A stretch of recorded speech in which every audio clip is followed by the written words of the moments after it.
위대한 리더십은 사람과 세상을 움직이는 힘입니다. 다양한 분야에서 빛나는 리더들의 지혜와 경험을 함께 나누는 시간 더 인터뷰. 안녕하세요. 김웅철입니다. 제21대 대통령 선거에서 이재명 더불어민주당 후보가 대통령으로 선출됐습니다. 윤석열 전 대통령의 12.3 비상계엄 사태 이후 국민들은 6개월 만에 그 책임을 묻고 3년 만에 정권 교체를 선택했습니다. 이재명 정부는 지금 벼랑 끝에 선 경제 위기 속에서 민생을 살리고 분열과 갈등의 정치를 통합과 화합으로 이끌 중대한 과제를 안고 있습니다. 오늘은 그 누구보다 이재명 대통령 가까이에서 선거를 진두지휘한 더불어민주당 5선 중진이자 중앙선대위 총괄특보단장을 지낸 안규백 의원을 모시고 이야기 나눠보겠습니다. 오늘의 주인공 먼저 화면으로 만나보시죠.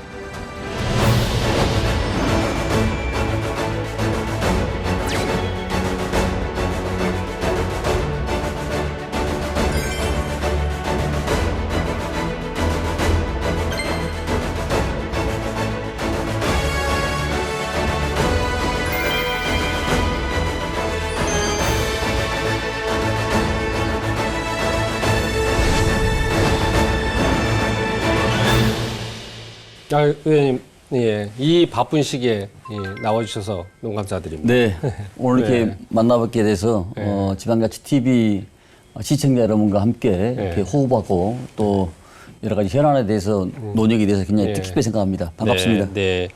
중앙선대위 총괄특보단장을 역할을 하시면서 열심히 뛰셨는데 좀 쉬셨습니까? 끝나고 나서 지금? 12.3 내란으로 인해서 조기 대선이 치러졌고 네. 또 인수위 없이 출범하는 새 정부 아니겠습니까? 그래서 쉴 틈은 없었습니다만은 저는 선거를 좀 비교적 많이 치러본 경험이 있는 사람인데 이번 선거만큼은 굉장히 어렵고 또 힘들게 선거를 치렀습니다.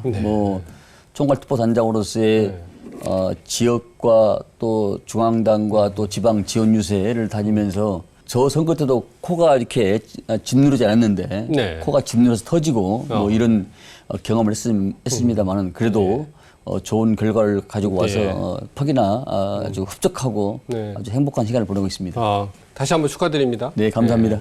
과거 선거 때와 뭐가 가장 그렇게 차이가 있었습니까? 지난 12.3 내란이 끝나고 나서 6개월 동안의 그 국정의 공백이 있었고 또 그런 과정에서의 극우 세력들의 그 준동이 굉장히 강했고 또 그들이 아직까지는 선거 전까지는 모든 주요 여러 가지 기능과 정책과 행정에서 권한과 힘을 쥐고 있었기 때문에 그런 과정에서 선거를 치르기 때문에 굉장히 어려웠던 선거가 아니었나 이렇게 생각합니다. 네.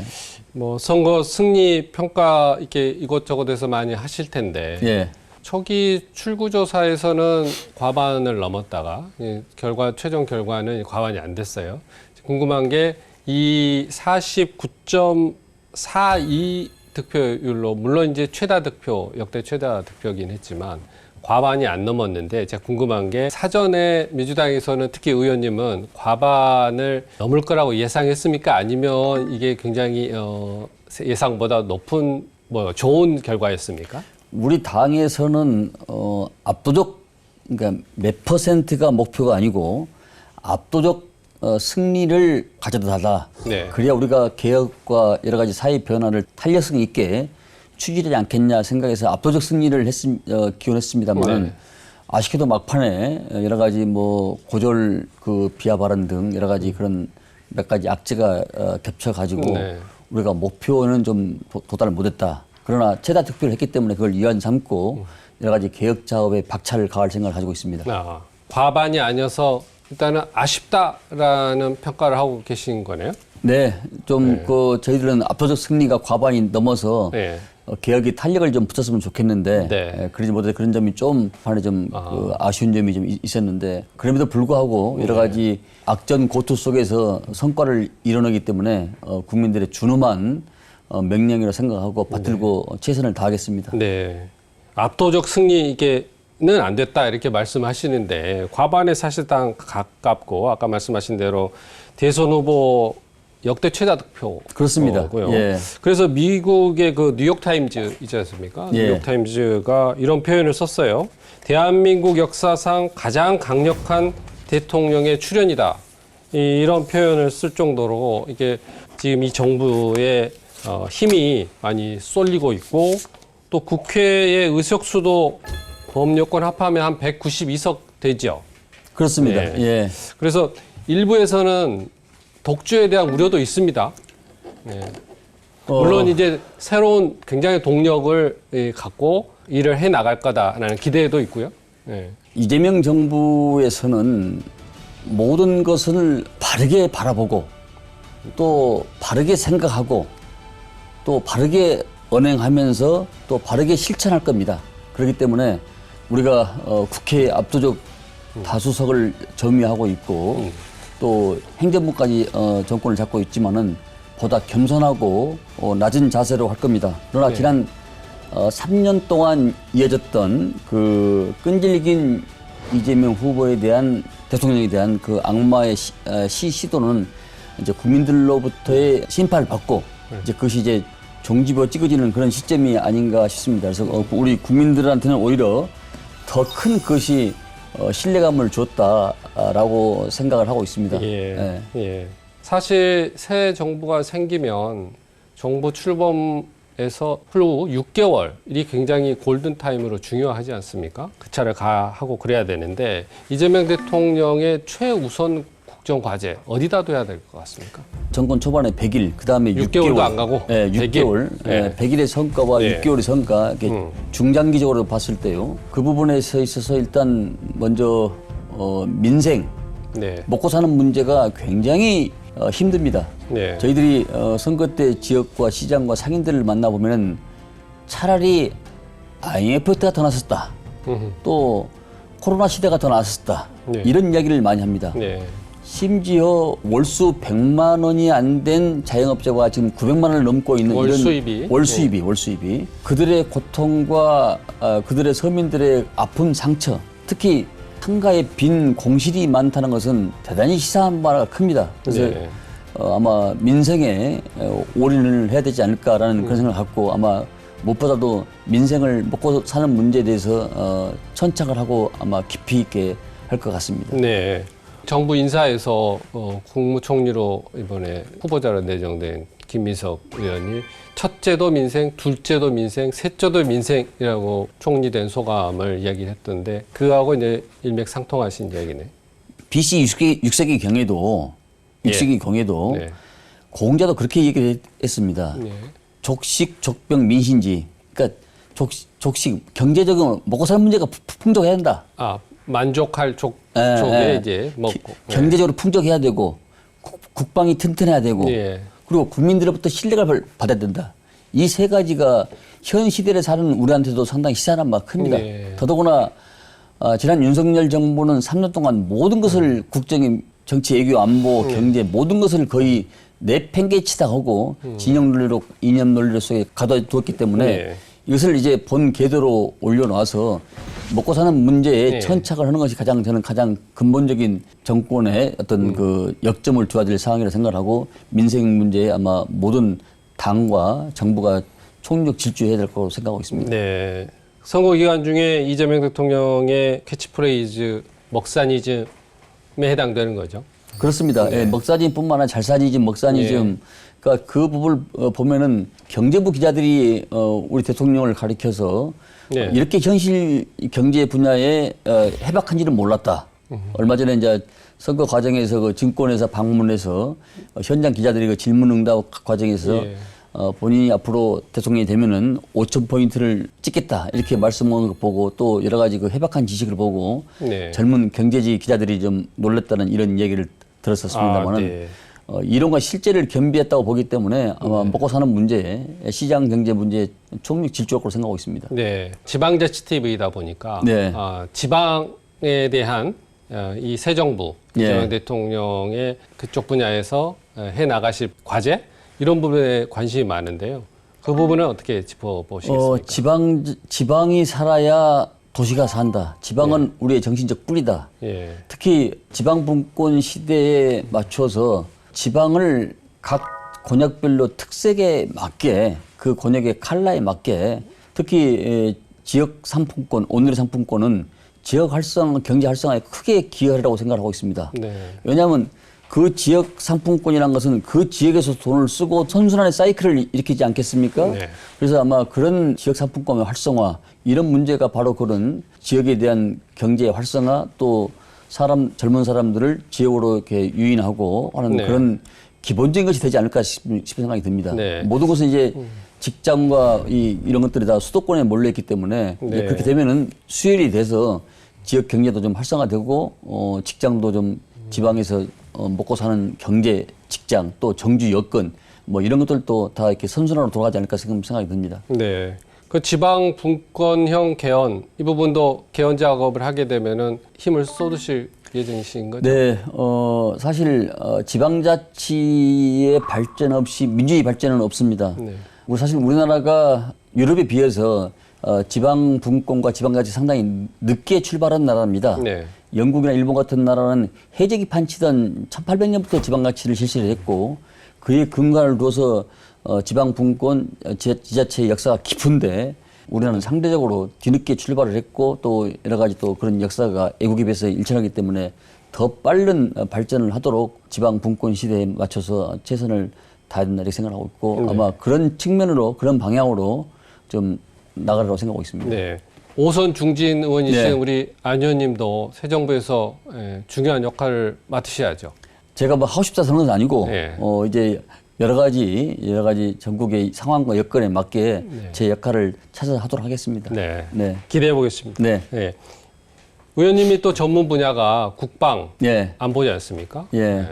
이 정부의 여러 가지 지금 한반도 평화 문제, 뭐 외교적으로 트럼프의 보호 무역주의, 뭐 이 여러 가지 문제가 많은데 이 외교 전략 어떤 방향으로 가야 되겠습니까? 기본적으로 한반도는 일동맹 삼친선입니다. 우리나라는 수출과 통상으로 먹고 사는 나라이기 때문에 네. 예를 들자면은 계곡 속에 들어가 있는 소와 똑같습니다. 그러면 미국에 편중될 수가 없고 중국에 편중될 수가 없고 양쪽에 언덕에 있는 풀을 뜯어 먹고 살아야 이 소가 튼튼하고 건강하게 살 수 있습니다. 네. 그건 통상과 무역으로 먹고 있는 나라이기 때문에 그러니까 우리가 미국의 보호무역주의에서 꼭 이제는 우리가 할 말은 하고 네. 능동적으로 적극적으로 해야 되지 않냐. 네. 그래서 중국과 러시아도 북방 외교 차원에서 다시 보고를 해야 되고 네.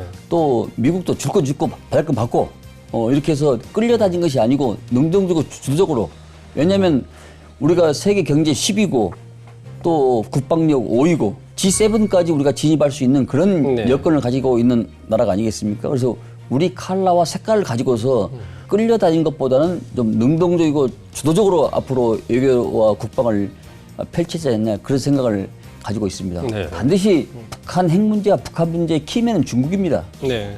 네. 우리가 러우 전쟁에서 봤듯이 북한의 우리가 러시아하고 좀 멀리 하다 보니까 북한의 모든 첨단 기술이 북한으로 이전돼서 북한이 여러 가지 지금 개발을 박차고 있고 예, 예. 심지어 전쟁 수출까지 하다 보니까 역으로 우리한테 굉장히 좀 불리한 여건을 조성하고 있고 있지 네. 않겠습니까? 그래서 예. 그것들을 이제 북방 얘기를 좀 복원을 해서 일동맹 삼친선 그러니까 우리 한반도가 힘이 있을 때는 북쪽으로 대륙으로 치고 올라가고 또 힘이 없으면 외적의 침입을 받고 그렇지 않습니까? 예. 지리적으로는 작은 나라지만은 지정학적으로는 큰 나라를 우리가 활용을 해야 되겠다. 네. 태평양도 우리 땅으로 네. 우리 바다로 예. 만들고 예. 그렇게 아마 해야 된다고 저는 생각을 갖고 있습니다. 네. 자, 여기까지 대선에 대한 평가와 네. 어떻게 이제 앞으로 국정 과제를 네, 예. 일단 짚어보고 저희 지방제스 TV에서 절대 빼놓고 넘어갈 수 없는 코너가 하나가 있습니다. 예. 인생 컷에 인생 대한 컷. 건데요. 네. 의원님이 인생에서 이게 세 컷, 예. 많이도 아니고 세 컷만 예. 저희들이 요청을 했는데 예. 그 세 컷이 어떤 사진인지 보고 그 사진을 보면서 이야기 예, 나누도록 예, 하겠습니다. 사진 첫 번째 사진 보여주세요. 아 굉장히 오래된 사진이고 네. 뭐 이렇게 저- 쓰고 계시는 건가요? 제가 저건 평민신문이라고요. 옛날 당 기관지 신문입니다. 평민신문. 평민당 때 그때는 이제 언로가 막혀 있던 시대이기 때문에 네.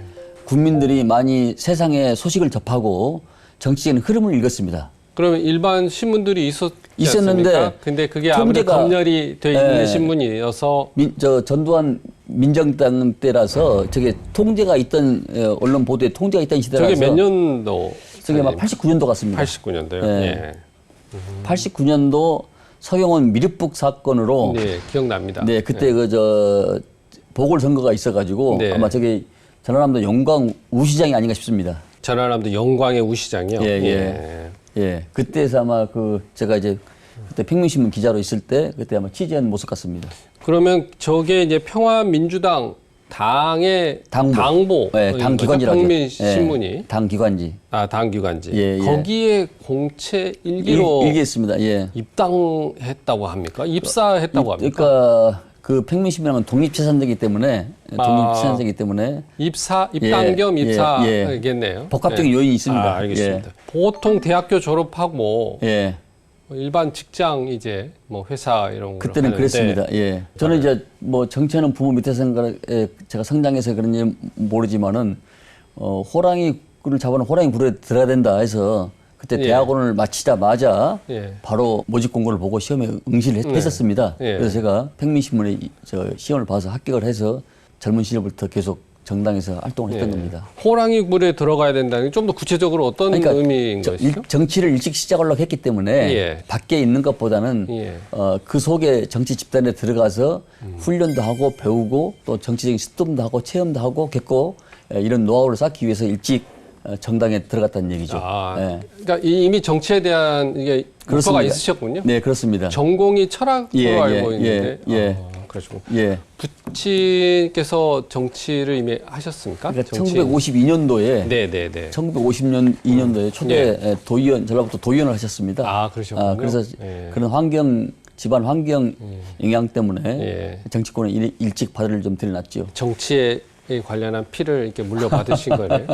그래서 제가 지방시 TV를 상당히 애착을 갖고 있는 이유가 그거 있습니다. 감사합니다. 김대중 대통령하고도 당시 직접 소통을 많이 하셨다고 들었습니다. 뭐 인상 깊었던 에피소드 같은 게 있습니까? 제가 언젠가 그때 어릴 때 보고를 한번 드렸는데 DJ께서 제가 설명을 드릴 때 쉽게 말해서요라고 설명했더니 이 사람아 쉽게 말해서 어렵게 얘기해봐. 쉽게 말한다는 것은 상대의 지식과 지혜를 낮게 생각하기 때문에 그것을 쉽게 말한다 표현하는데 그건 어른한테 예의가 아니다. 의원님이 김대중 대통령 당시 총재였습니까? 대통령. 보고를 드리는데 이게 쉽게 말해서요 했더니 그럼 어렵게 얘기해봐 그러더라고요. 그래서 이게 하나하나씩 이렇게 배우는 과정이 굉장히 제 인생의 어떤 나침반이 됐던 그런 계기였습니다.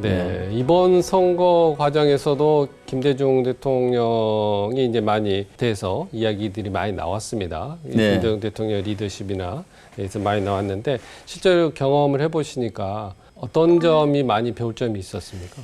김대중 대통령은 역대 대통령에 비해서 완성형입니다. 완성형.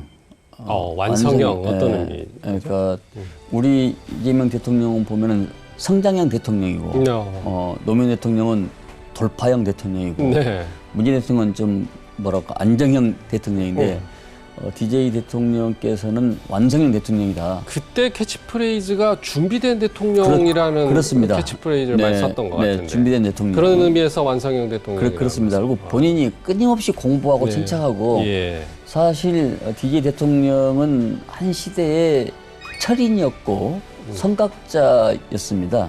단순히 정치인이 아니고 국민을 교육시킬 수 있는 그런 교육자였다고 저는 생각합니다. 그래서 정치는 특히 지방자치를 부활을 DJ께서 단식을 하셨는데 지방자치 없이 민주주의 없고 지방자치 없이 정권교체 없다. 이것이 본인의 확고한 정치 철학이었습니다. 말씀하시는 이 제스처나 이런 거 보면 굉장히 김대중 대통령하고도 많이 닮은 느낌을 제가 봤거든요. 말투든. 좋습니다. 두 번째 사진 보겠습니다. 이거는 제 가족 사진. 여성분이 한 분밖에 안 계십니다. 제가 지금 어디 설명을 좀 해주시죠. 제 내자고요. 그다음에 사모님이시고 아들, 그다음에 이제 우리 큰 아들 둘째, 셋째. 아들만 셋입니다. 아, 아들만 셋입니까? 예. 원래 아들만 둘이면은 예. 그 사모님은 바로 천당 보내야 된다 그러는데 세 명이나 되십니까? 예. 네, 그렇군요. 저 사진 보면 왜 저 사진을 픽을 하셨습니까? 인생 컷으로. 가족이 제 힘의 원칙입니다. 네. 네. 제가 인생을 오래 살지는 않았지만은 과하만사성이란 것이 가족이 화목해야 삶의 온천이 될 수가 있고 네. 또 가족 관계가 가장 힘들구나 이런 생각을 많이 해봅니다. 네. 특히 지난달에 5월달에 가정을 달했기 때문에 네. 그래서 제가 저 가족 사진을 화목한 가족 사진을 픽을 했습니다. 네. 뭐가 힘들다는 말씀이시죠? 그러니까 가족 관계가 너무도 잘 알고 있기 때문에 아빠와 아들과의 관계 또 우리 집사람과의 여러 가지 관계 이런 것들이 항상 이렇게 물 흐르듯이 좋을 수만은 없지 않겠습니까? 사이가 뭐 어떠십니까? 사이가 뭐, 좋은 것 같은데 저 사진을 보면. 그러니까 아주 좋죠. 네. 저는 지금도 우리 막내하고는 뽀뽀를 한 번씩 하니까. 아, 그거 좀 과하신 것 같은데. 그러니까 우리 애들한테 상당히 그 사랑을 많이 줍니다. 네. 왜냐하면 사랑은 받아본 사람만이 남한테 사랑을 베풀 줄 알고 사랑은 기술이기 때문에 그것을 정서적으로 다 성장했어도 전수할 필요가 있다. 이렇게 저는 가정교육적인 판단하고 있습니다. 아, 그러시군요. 네. 네. 아주 화목하게 보입니다. 네. 세 번째 사진 보겠습니다. 국회에 대해서 사진인 것 같습니다. 저기는 설명을 해 주시죠. 저 사진은 12.3 내란이 일어나서 국회에 내란 계엄 특별위원회입니다. 아, 내란 특위의 그때 국조위원장, 국조위원장을 맡으셨어요. 국조위원장을 맡으셨던 게 이게 내란이 군인들 관계여서 맡으신 겁니까? 어떻게 해서 그렇습니다. 맡으시게 됐습니까? 특위란 것은 제가 이제 소속이 상임이니 국방이니까 국방에서 할 수도 있고 또 행안위, 국토위, 법사위 또 여러 가지 에이스 의원들을 선발해서 다시 이렇게 조직을 해서 특위를 만든 겁니다. 두 가지 조건이 있습니다.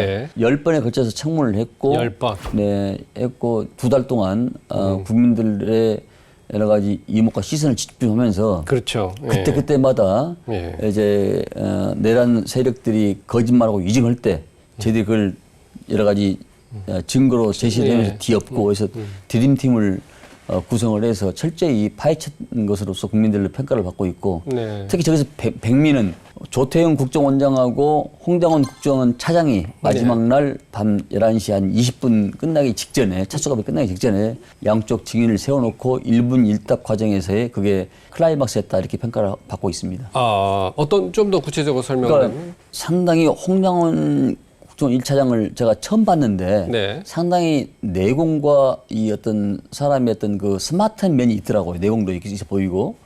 그래서 그분을 일문일답을 중간에 낮에 특히 중간하면은 이것이 여야 공방으로 희석될 그런 소지가 많아서 끝나기 그러니까 차수가 변경이 직전에 두 분을 모셔놓고 일문일답을 하는 과정에서 이제 차장에게 충분한 기회를 줘서 거기서 이제 어디요?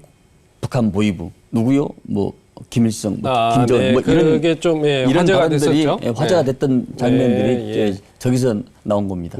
비상계엄 당시에 정치인들 체포리스트 14명이 최초로 공개됐다고 하는데 나중에 또 홍장원 전 차장을 통해서도 공개가 되고 해서 사실은 그 내란 계엄 이후의 상황을 굉장히 좀 반전시키는 계기가 이 14명의 체포리스트가 공개된 그렇습니다. 건데 그때쯤에서 처음 공개됐었습니까? 제가 서강대교를 11시 15분에 넘어왔는데 서강대교를 넘어왔는데 당시에 그 무렵에 방첩사 미상의 인원으로부터 4번의 발신자 제안이 들어오더라고요. 근데 그전에 저는 누군지는 몰랐죠. 그래서 자꾸 4번 정도의 발신자 제안 번호가 들어오길래 이상하다. 저는 누가 장난친 줄 알았습니다. 이 급박한 시간에. 그걸 전화를 확인해 보니까 또 확인해라 해서 제가 그럼 사람 없는 데서 확인하십시오. 그래서 여의도 공항까지 제가 다시 차를 회전해서 왔습니다. 공원에서 보니까 엄청난 그 최우선 체포조 14명의 명단이 있는 겁니다. 이재명 대표, 한동훈 대표, 우원식 이 세 분은 최우선 체포자가 있고요. 그걸 보고 급히 국회 본회의장에 들어가서 우리 제가 이재명 대표한테 절대 본회의장에 나가면 안 됩니다. 지금 방첩사에서 대표님을 지금 체포하기 위해서 이미 지금 출동하고 있고 실탄을 좀 가지고 이쪽으로 좀 거의 이동하고 있는 네. 단계입니다. 예. 그리고 나서 이제 대표한테 얘기를 하고 저쪽 보니까 한동훈 대표가 와 계시더라고요. 예. 그래서 내가 이제 다른 그쪽 의원들한테 국민의힘 의원들한테 야 여기 나가면 안 된다. 이 명단을 내가 지금 가지고 있다. 네. 그러니까 이 본회의장에 안에 있어야 된다라고 내가 얘기했는데 네. 그것이 이제 해고록에 본인들 그 썼더라고요 보니까요. 네. 내용으로요. 네. 그게 홍장원 그 차장이 정보위에서 이렇게 통해서 이야기 나온 거 그 전에 알고 계신 그 거예요? 전에 제가 했던 겁니다. 예. 그리고 홍장원 차장이 얘기했던 것은 약간 내용이 다르더라고요, 숫자가. 네, 이제 그 그렇군요. 뒤에 이제 홍장원 차장은 급해서 막 받아 쓴 맞습니다. 것이고 예. 저는 핸드폰을 딱 갖고 있기 때문에 네. 네, 그래서 뭐 이렇게 뭐 저는 그 특이사항이 김어준 씨 보고 특이사항을 느꼈습니다. 예. 김어준 씨를 보고 예, 예. 그리고 아니 왜 김어준 씨가 들어가 있지?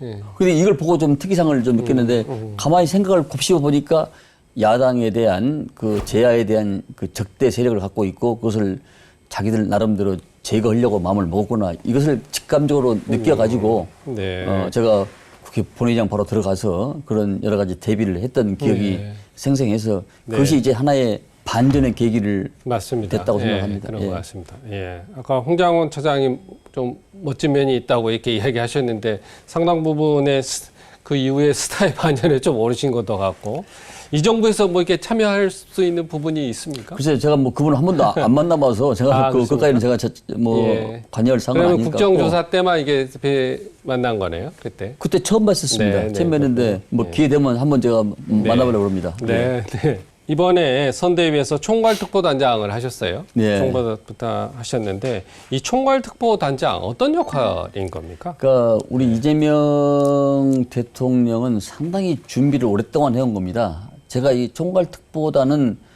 작년 전당대회 끝나고 8월 달부터 이재명 당 대표의 총괄특보단장을 했고요. 네. 또 이제 대선 체제로 들어가면서 예. 후보 총괄특보단장을 했는데 이른바 소위 말하는 제 세력들, 친명, 비명, 반명, 찜 이거 할 거 없이 다 한 세력들을 하나로 묶어내는 작업을 했습니다. 그래서 제가 총괄특보단장이고 6개 분과위를 만들어서 모든 의원들이 소외감 없이 약 56명의 특보단을 조직을 해서 그분들로 하여금 아젠다 설정도 하고 또 토론도 하고 또 사회관계도 맺고 이런 어떤 울타리 역할을 했던 것이죠. 예. 그래서 거기서 큰 저는 탄력을 좀 받았다고 생각을 합니다. 보통 특보하면은 그 원외 분들이 활동할 수 있도록 뭐 명함 같은데 보면 특보 이런 거 많이 붙이는데 당초는 그렇게 생각을 했는데 예.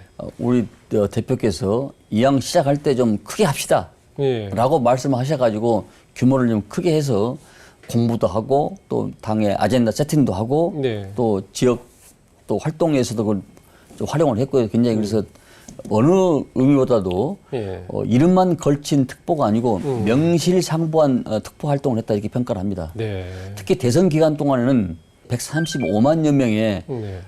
특보단을 임명을 해서 큰 대가 135만 명. 네, 그것도 이제 아마 개인정보 동의 때문에 굉장히 치밀하게 했습니다. 아주 정치하고 치밀하게 했습니다. 네. 저 어느 당처럼 뭐 학교 선생님들은 일괄적으로 뭐 뿌린 게 아니고 저희들은 본인의 동의하에 개인정보 동의하에 다 일일이 했기 때문에 예. 2배, 3배 더 힘들었다고 봐야 되죠. 네. 그래서 아마 당 내에는 화합을 도모하고 또 대내적으로는 대외적으로는 당의 공조직에 담을 수 없는 네. 지역 명망가 또 전문가 상인 뭐 이런 분들을 당하고 가교 역할을 하는데 기여를 했다 이렇게 자평을 하고 예. 특보단이라니까 내부의 조직도 챙기고 예. 외부의 조직과하고 연결도 시켜주고 그렇습니다. 이 조직 키워드인 것 같은데 여기서 제가 여쭤보고 싶은 게 의원님의 긴 양력 지금 벌써 5선이시니까 예. 조직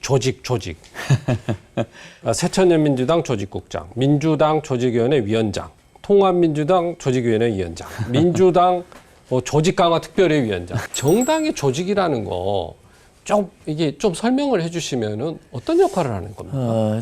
우리가 옷을 천을 짤 때, 예. 천을 딸 때 시줄과 날줄로 그렇죠. 엮어서 이게 조직이 만들어낸 거거든요. 조직은 한마디로 표현해서 하나의 그 힘을 발휘하는 겁니다. 조직은 조직은 저는 힘이라고 생각을 합니다. 왜냐하면은 모든 것은 힘을 가지고 있을 때, 세를 가지고 있을 때 일이 되거든요. 예컨대 갑신병이 일으킨 김옥균도 개화사상이 얼마나 좋습니까? 서구 문명을 받아들여서 우리가 선진국으로 가자는 건데 훈구파한테 밀리고 만 것은 조직화를 못했고, 그러니까 일본군 180명으로 청군 1,800명 이길 생각은 중과부도가 아닙니까? 세력화를 못한 것이죠. 그렇기 때문에 자기한테 믿었던 그 백성들한테 돌파민을 만든 것이죠. 조직화가 있어야 홍보가 되는 것이고요. 조직화하고 그건 알겠는데 그러면 이 조직국장은 무슨 일을 하십니까? 조직은 전국 조직 관리를 하는 겁니다. 당원 관리, 일반 관리를 다 하는 겁니다. 조직이 사람을 만들어내는 일이기 때문에 가장 어려운 직업이죠. 어려운 분야죠. 근데 사람과 사람의 마음을 사야 되기 때문에 저는 가장 그래서 어느 조직이든지 조직국장이 다 있는 겁니다. 어떤 직장이나 인사 파티라고 인사 파티 봐야 되는데요. 정당의 조직은 다들 개성이 강한 사람들이기 때문에 그것을 하나로 아우른다는 것은 그 사람들의 마음을 저는 사는 일이라고 생각을 합니다. 왜냐하면 세력화하는 건요. 그렇지. 왜냐하면 조직적으로 세력화하는 사람을 쓸 때는 우리가 통상은 적재적소라고 하는데 이건 틀린 말이라고 생각합니다. 적소적재입니다. 능력이 있으니까 아무 곳에서나 살 수 있어. 이게 적재적소인데 적소적소는 그 맞는 자리에 합당한 인재가 가야 되는 겁니다. 그래서 적소에 그 맞는 자리에 합당한 인재가 가야 그 조직은 성공할 수가 있는 겁니다. 근데 그래서 이제 식별하는 것은 책을 통한 이론적 공부와 실경험과 실제 경험이 이게 이제 맞아 떨어져야 그게 내공이 나오는 거라고 저는 판단합니다. 6월이 국방 안보의 달입니다. 의원님 하면은 빼놓을 수 없는 분야가 국방 전문가라는 이제 타이틀인데 5선 하시는 동안 계속 이 분야를 5선 하는 동안 2년만 다른 상임이 한번 하셨습니다. 갔다 오고 계속 15년 이상을 국방에 있었습니다. 이유가 있었습니까? 국가 안보는 한 나라의 제일 덕목입니다. 그러니까 스위스가 내륙 국가임에도 불구하고 그렇죠. 내륙이죠. 해군이 있습니다. 제가 전화 왔습니다. 그것은 국가 안보가 그만큼 중요하기 때문에 그럽니다. 나라의 전망 지추는 바로 직결되는 문제이기 때문에 그런 안보관을 확실히 가지고 이쪽에 천착을 해오지 않나. 하나 이제 에피소드를 제가 말씀을 드리면요. 유럽이나 미국 같은 데서는 상임위를 자주 바꾸지 않습니다.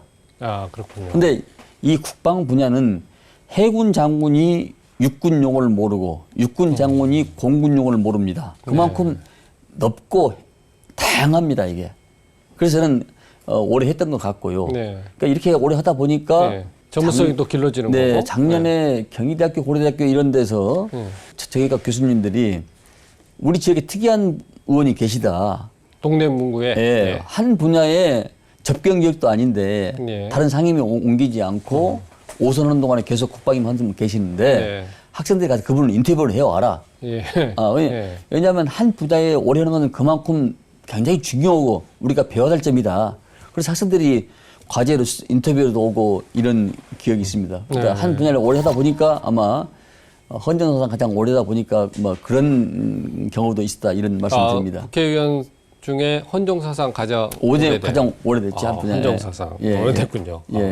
뭐 원래 국방 쪽에 관심이 많으셨습니까? 좀 관심도 많았었고 이게 또 제가 조금 전에 말씀드렸다시피 국방위는 상당히 어려운 분야입니다. 전문 용어가 많고 그러다 보니까 이렇게 또 군에 애착을 갖게 되고 또 우리 당 입장에서는 저 같은 이렇게 중도 합리적인 사람이 있어야 우리 군인이 상당히 보수적인데 그 표를 좀 견인해올 수 있겠다 싶어서 국방위를 오래 여러 가지 역할을 당에서의 역할이 크셨던 것 같습니다.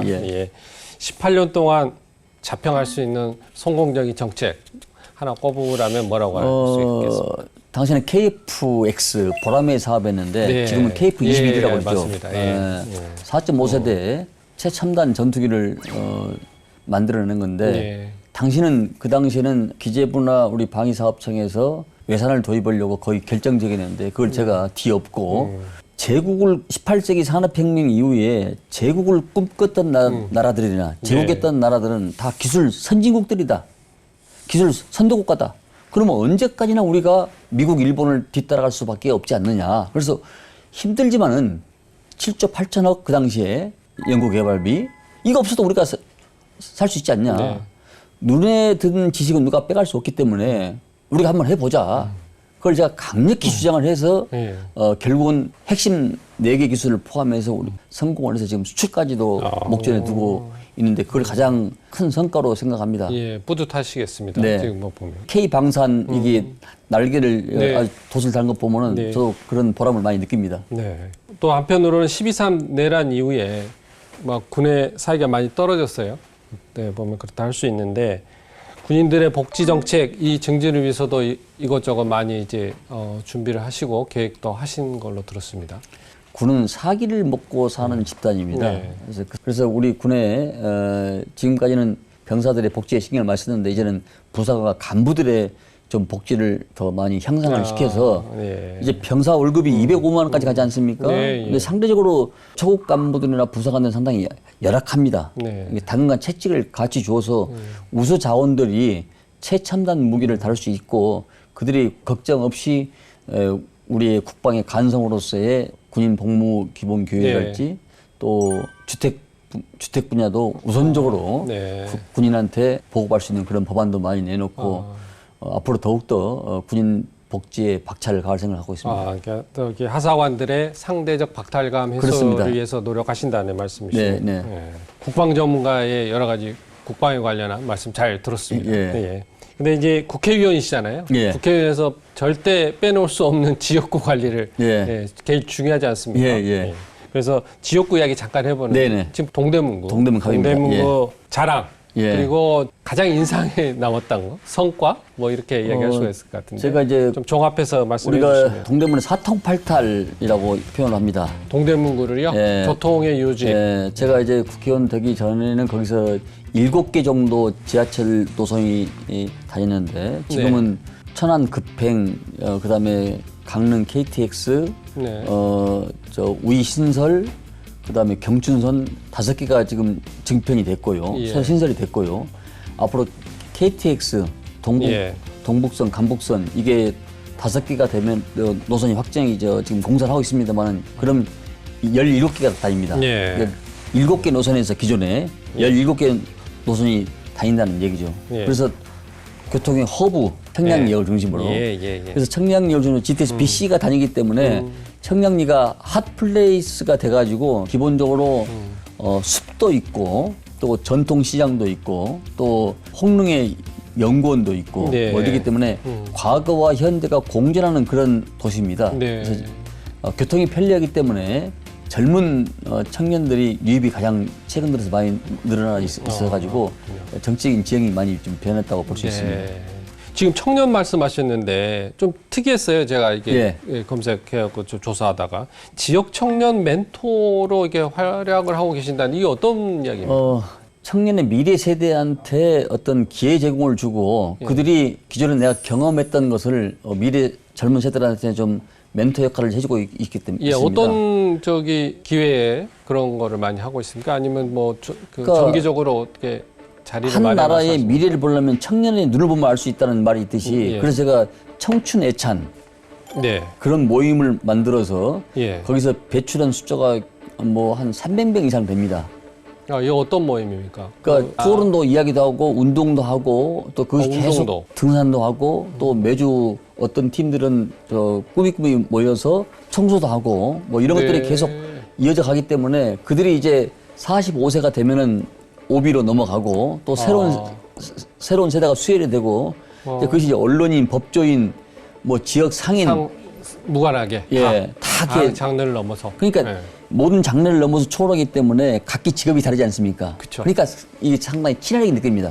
호기심이 있고. 그걸 신청해서 이렇게 그렇습니다. 청춘 예찬이라는 조직이 신청을 신청도 하면 하고 또 자기들끼리 또 이렇게 같이 이렇게 데리고 선후배 데리고 오고 해가지고 지금도 계속 이어지고 있고 두 가지 모임이 있습니다. 동몽, 동대문의 꿈, 동몽. 아, 동몽. 동대문의 꿈. 네. 뭐 중몽을 하듯이 동대문의 꿈, 동몽이 있고 청춘의 양대 산맥을 이루면서 서로 간에 선의 경쟁하면서 발전해 나가고 있고 이제 그들이 네. 언론계도 많이 있고 법조계도 많이 있고 예. 다양한 세력들이 많이 있습니다. 상업한 사람도 많이 있고. 예.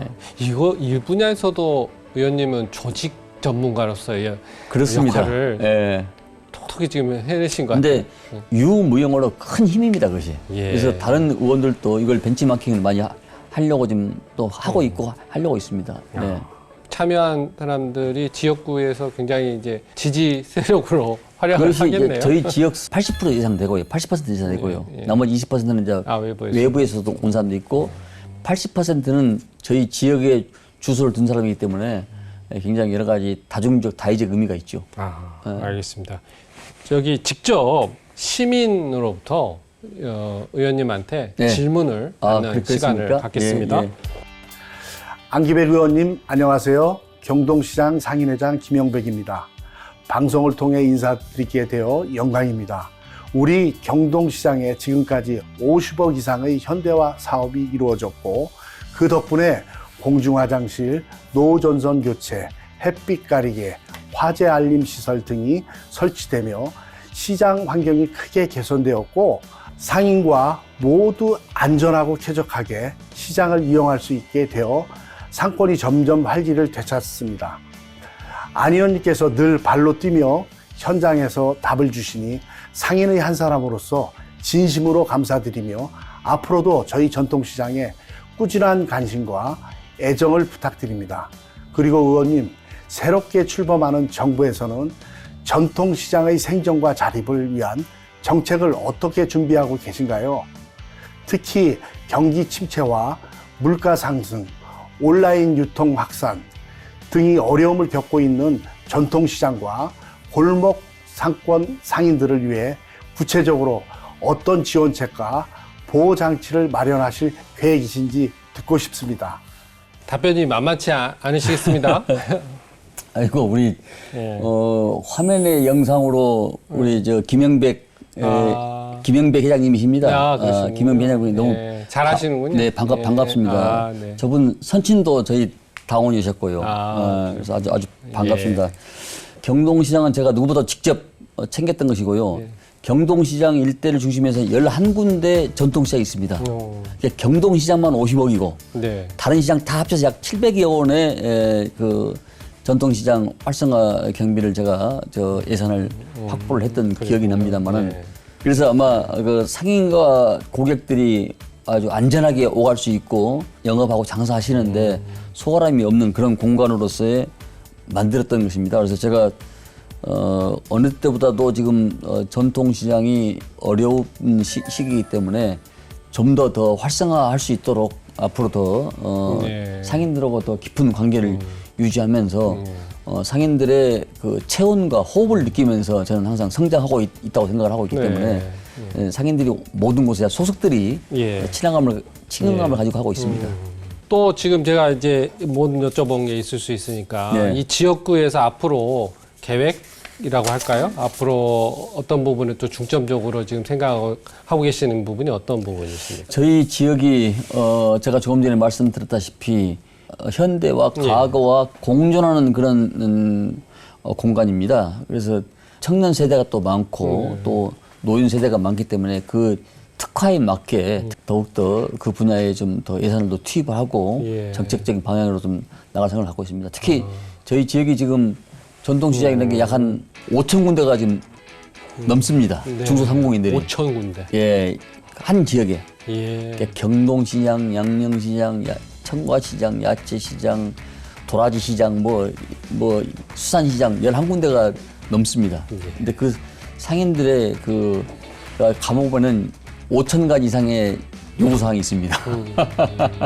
그래서 그 상인들의 여러 가지 뜻을 받들어서 더욱더 시장이 활성화되고 서민들이 좀 걱정 없이 살 수 있도록 더 쾌적한 그런 공간을 만드는 것이 제 기본적인 생각이라고 말씀드릴 수 있습니다. 이 분야에서도 조직 전문가의 역량을 충분히 발휘할 수 있을 것 같은 생각이 듭니다. 이제 공식적으로 지금 이재명 정부를 국민 주권 정부라는 별칭으로 이제 공식화했고 별칭에 맞게 국민 주권을 중심으로 한 정책을 펼칠 것으로 예상이 되는데요. 이재명 정부는 과거 정부와 이것만은 다를 것이다 라고 생각하는 부분.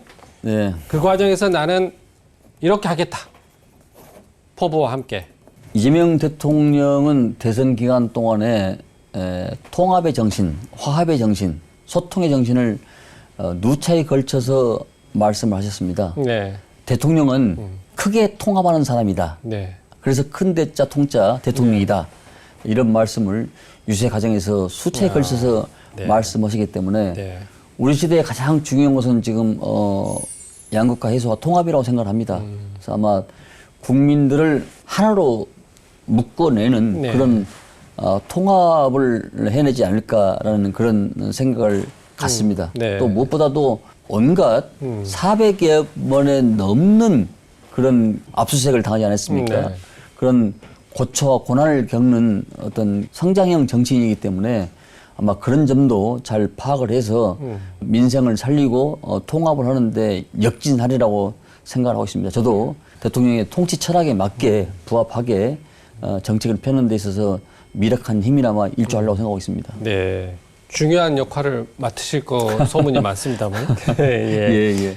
여러 가지 지금 지방자치 30년의 명과암에 대해서 얘기가 많이 하시는데 지방자치 30년 지방자치 전문가로서 한번 평가를 해주시고 저는 어떤 부분을 더 과제를 해결해야 될지 그거 마지막으로 말씀해 주시죠. 우리나라의 지방자치는 저는 30년이 아니고요. 네. 지방자치는 52년부터 61년까지 우리가 지방자치를 실시했습니다. 네. 우리가 헌정 중단이 아니기 때문에 그 9년을 플러스하면은 저는 약 41년 이 금년이 되는 그 해라고. 기준은 뭐 네. 여러 기준이 있습니다만. 네. 지방자치라는 것은 우리가 대한민국이 헌정상 계속 이어졌기 때문에 네. 그러니까 52년부터 61년까지 9년 동안 그러니까 박정희가 독재하려고 그걸 중간에 네. 폐지하지 않았습니까?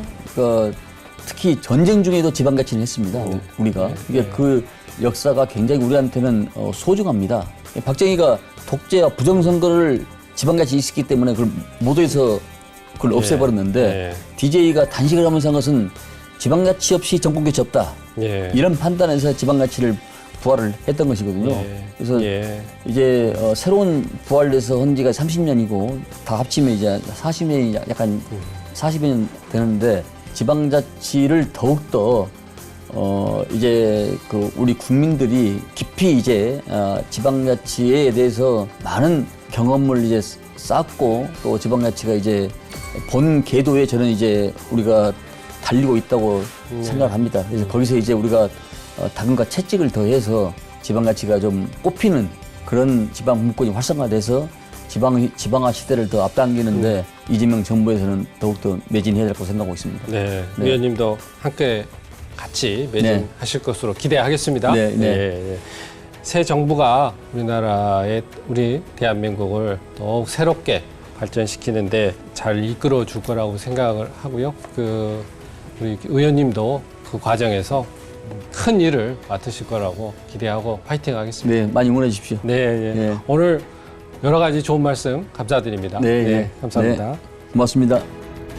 사랑하고 존경하는 동대문 가족 여러분, 녹음방초 우거진 아름다운 계절 6월입니다.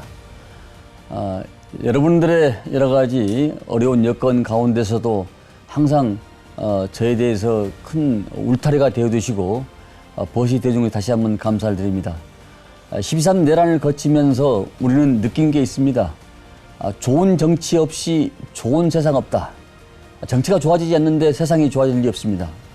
따라서 어느 시대 때보다도 주인의식, 주권재민의 의식을 가지고 정치에 임해주시고 또 사회에 관심을 가져주셔야 정치인들이 더 좋은 정치를 국민들한테 서비스할 수 있다고 생각합니다.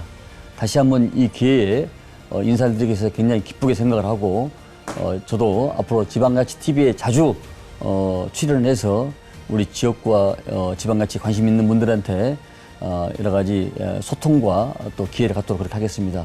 여러분 사랑합니다. 감사합니다.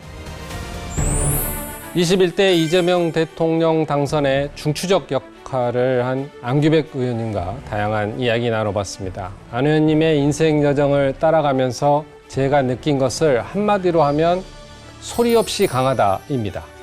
화려하지 않지만 굳은 신념을 갖고 묵묵히 정도를 걸어온 힘이 지금의 안 의원님을 있게 한 비결이 아닌가 합니다. 요즘처럼 시끄럽고 혼란한 시기에 소리 없이 강한 리더십이 어느 때보다도 필요하다는 생각입니다. 새로운 대한민국을 만드는데 함께 나선 안 의원님을 지방자치TV가 응원하겠습니다. 우리 시대 진정한 리더를 만나 진솔한 이야기를 듣는 더 인터뷰. 저희는 다음 이 시간에 찾아뵙겠습니다.